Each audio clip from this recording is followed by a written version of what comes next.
Hi. Today let's take a look at convert a boolean to a string, and we need to implement a function which convert the given boolean value into its string representation. So let's write this. As you can see, we are taking the boolean value, for example true, and we need to return the string which says true.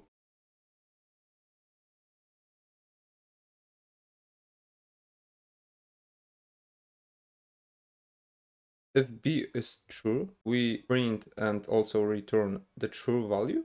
And if it's not, it just return false. So let's try it. As you can see, it works correctly. So let's add the prints and let's copy this, paste here to check if it works.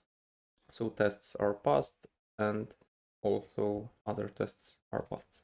So let's submit, and it was short. I think wasn't so difficult, but the code will be in the description, and see you in the next one. Bye.